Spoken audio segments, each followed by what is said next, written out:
Structure and symmetry. That is what we all love and want in our subconscious and in the things we see in our daily life. Even we humans and probably all animals are built with symmetry. 2 arms, 2 legs, 2 ears, 2 eyes, and even the six-pack has a perfect symmetry. Some say made by God, some say made by Morgan Freeman. I'll leave that in the middle. Now, because of this, we'll find this hankering for symmetry and patterns also in art and especially in music. Most of the music we hear is built in a structural manner, where the number 4 is considered to be the holy grail. Now, many pieces of music consist of sections, and in their turn they are divided in measures by 4, 8, 16 and so on. Also, counting music is a structural and often symmetrical process. Still, there are anomalies, for instance, in the form of odd timings, which this video is all about. Using odd timings defies the symmetry and logical flow of the counting of the ever-pulsating music. Now, we find odd timings in all kinds of music, but especially in non-Western music and also in progressive rock. And that's what we are going to explore in this video. Now, music in the Western part of the world is divided in smaller pieces, like maybe an introduction, a verse, a bridge and chorus. Now, each part consists of a set of measures. So a measure is a short cycle in the larger cycle. Those measures in itself are divided in counts, and that could be 4 counts per measure, but also 3, 5, 7 or 9 counts, for instance. Now, the division of measures in counts is called a time signature or meter. It says how you must interpret the pulse of the music where we're dealing with. A time signature or meter is written at the beginning of a piece of music and could look like this, 3, 4. It will always have the same format. The 2 numbers that make up the time signature have a different meaning. The upper number, in this case the number 3, is the counter and tells us how many counts there are in one measure. So here we should count to 3 over and over again. 1, 2, 3, 1, 2, 3, 1, 2, 3 and so on. Each measure has 3 counts. The lower number we call the fraction and is a little difficult to explain if you can't read music, but I'll give it a try. Now, the lower number tells us which type of note we should consider to be 1 beat or 1 count within the measure. To understand this better, we need to know the following. There are long and slow notes, and there are short and fast notes, and a few in between. To determine if a note is long or short, the notes have a different look. Here are the most used notes. A whole note is in time signature the number 1. A half note, in time signature this has the number 2. Then you have a quarter note, and in time signature this has a number 4. An eighth note, and in time signature this has the number 8. And the fast one, the 16th note, and in time signature this has the number 16. So when you encounter a 2/4 time signature, then you know now that there are 2 beats per measure, and in music notation the quarter note is to be considered as 1 beat. Now, here are a few more examples. 4/4 time signature. 4 beats in a measure and the quarter note stands for 1 beat. 3/4 time signature. 3 beats in a measure and the quarter note stands for 1 beat. 6/8 time signature. It has 6 beats in a measure and the 8th note stands for 1 beat. 9/8 time signature. 9 beats in a measure and the 8th note stands for 1 beat. Now 2/2 time signature. 2 beats in a measure and the half note stands for 1 beat. So now you know how time signatures work. So let's find out more about odd time signatures. Now, all the examples we saw just now are so-called common time signatures. They feel quite natural and it's not so hard to count music that is written in these kind of meters. They flow natural in time, and because of this, common time signatures are used by the majority of songwriters. It gets interesting when we use a time signature which has an odd counting, like for instance 5 beats or 7 beats in one measure. It feels as if we have 1 beat too many or too little. Now listen to the difference of a 4/4 time signature and a 5/4 time signature.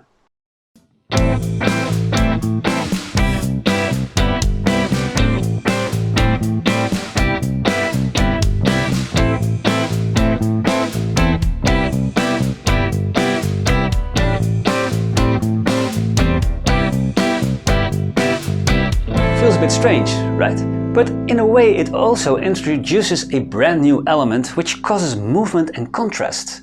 And this change of movement will be noticed by your listeners, conscious or subconscious.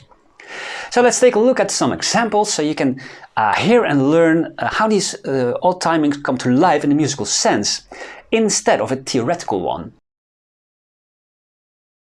The 5/4 time signature is used quite a lot, actually, and there are some very famous songs written in this time signature. Now, first of all, you got to know that the odd timings are often divided in 2 or more groups. For example, a 5/4 time signature is often counted as 3+2, rather than just counting a cycle of 5 beats over and over again. 1, 2, 3, 4, 5. 1, 2, 3, 4, 5. Now you could also do this in half beats, or better 8th notes as they are called. Just keep that subdivision 3+2 in mind. Now you're counting like this. 1 and 2 and 3 and 4, 5. 1 and 2 and 3 and 4, 5. And if we add some ties between the 8th notes, we'll get a rhythm with notes that are 1.5 beat and notes that are 1 beat long. 1 and 2 and 3 and 4, 5. 1 and 2 and 3 and 4, 5. And now it starts to sound as real music, right? Now let's change the notes that are played and the order, and we'll get this.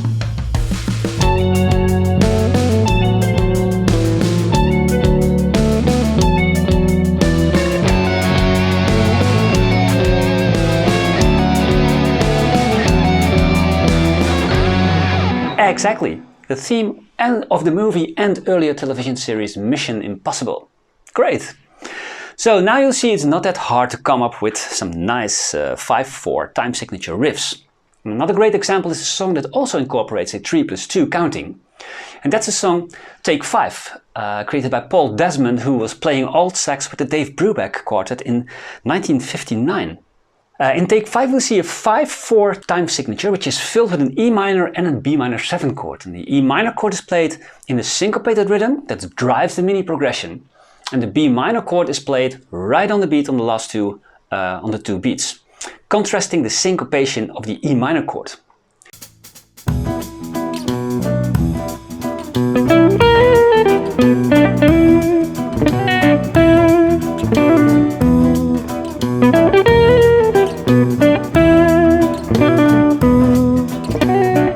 Rhythm makes this song stand out, and of course along with the clear and awesome theme of the saxophone. Now, progressive rock is a music style with lots of odd timings and polyrhythmic extravaganza. In the quieter parts of the song Passage of Time by the Liquid Tension Experiment featuring John Petrucci and Mike Portnoy, in a 5/4 time signature is alternated with a 6/4 time signature. The progression features an E minor progression with a mixture of E Dorian mode by means of an A major chord, introducing the C sharp. Exactly when this Dorian mode comes around, the rhythm changes from a 5/4 time signature to a 6/4 time signature. Of course, that isn't a coincidence.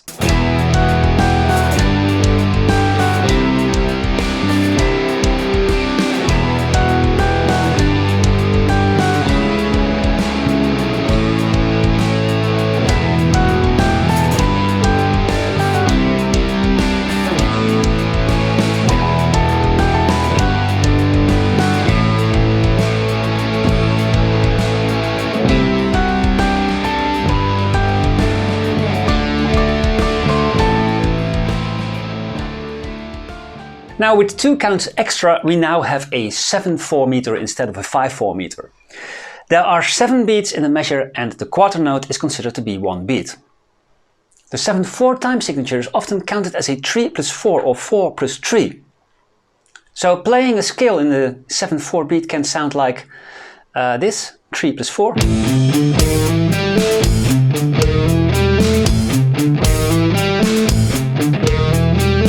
Or this, 4+3.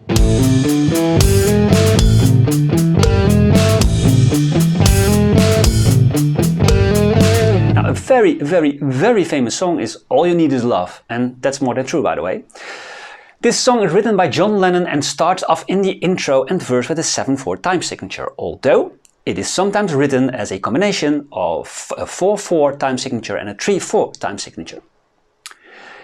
The song is written in G major, which is a happy key, and it's constructed around a 1-5-6 progression. It sounds something like this.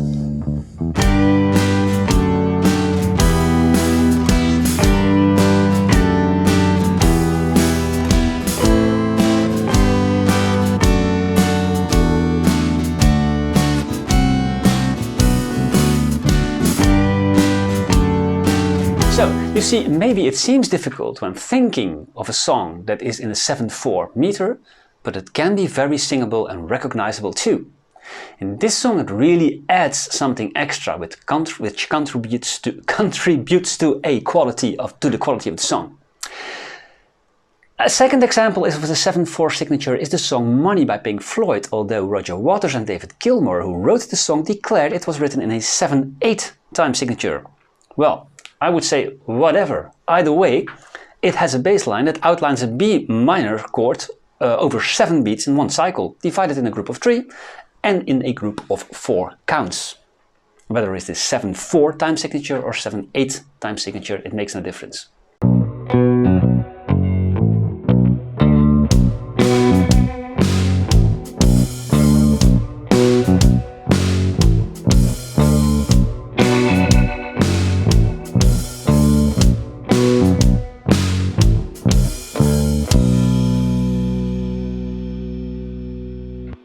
The 5/4 and 7/4 are the most used odd timings, but there do exist some songs with a pretty crazy time signature that keeps you on your toes while counting the beat.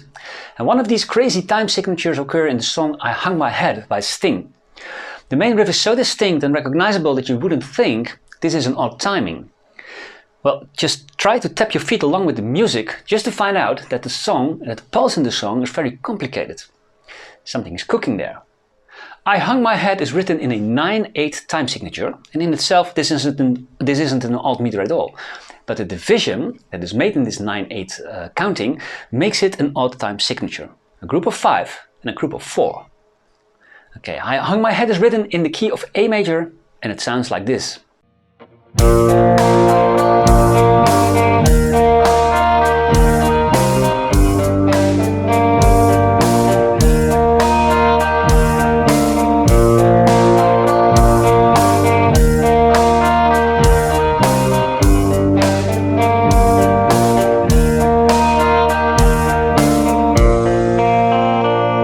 Steve Vai, mentored by Frank Zappa in the early 80s, has adapted Zappa's love for odd meters and is a unique way of composing songs.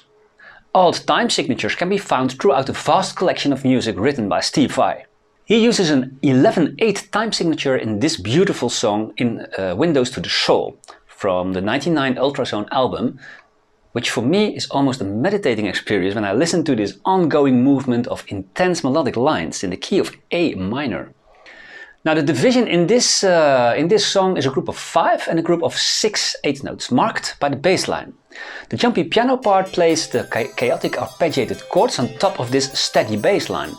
And the lead melody is, in contrast to the piano part, a tranquil and attenuated long note part.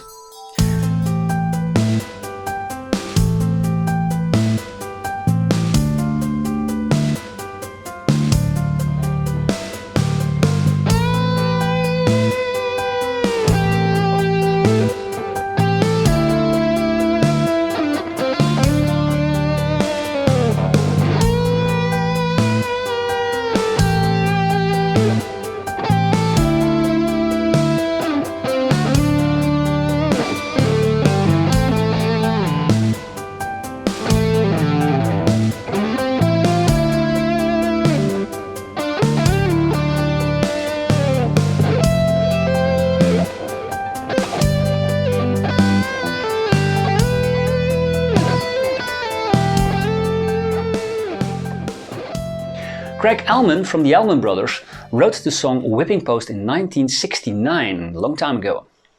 The song starts with a famous riff in the A minor pentatonic scale, composed in an 11/4 time signature. The division you could extract from this riff is a 3-3-3-2 grouping of notes.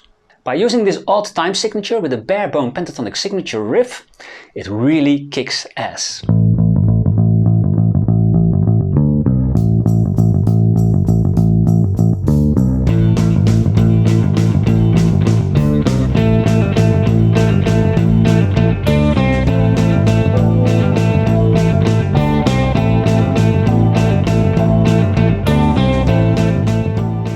British rock band Radiohead made an ominous-sounding song after the breakthrough with the album OK Computer. The song is called Everything in Its Right Place, from the album Kit A, and features a synthesized sound with the digital enhanced voices. The whole song sounds like floating on a wave, yet unsettles the listener at the same time. Maybe because the tonic F minor doesn't appear in the song at all. It's strange. The time signature is a 10/4 meter divided in one group of 2 and 2 groups of 4, supporting the 5, 6, 7 progression in F minor, and it sounds something like this.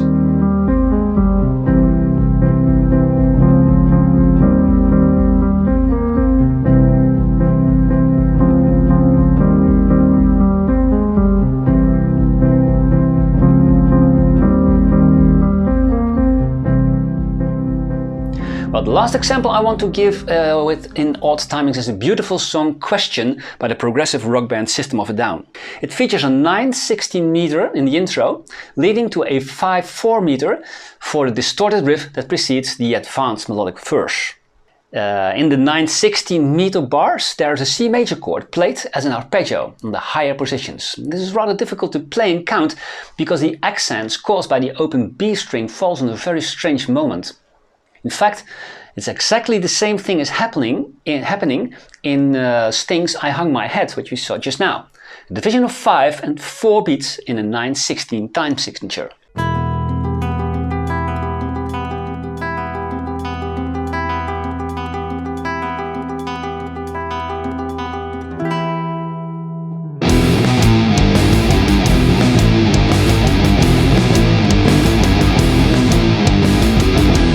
Now, if you want to listen to more odd timing songs, check the description in this video. And if you know of songs or musical pieces, whatever, that are not mentioned here, please leave a little link or a title in the comment.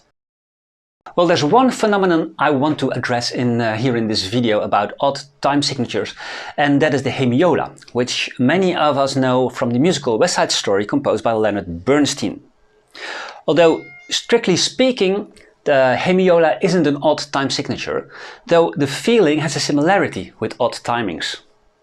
Bernstein uses the hemiola during the phrase I want to be in America.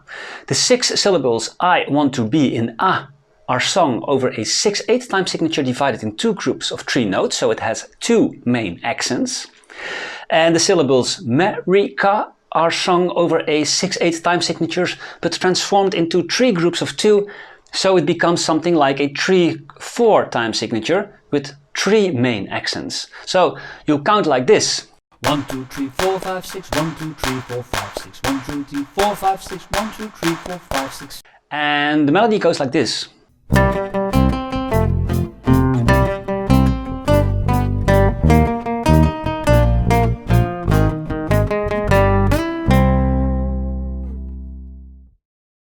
Odd time signatures seem to be not as odd as you might think.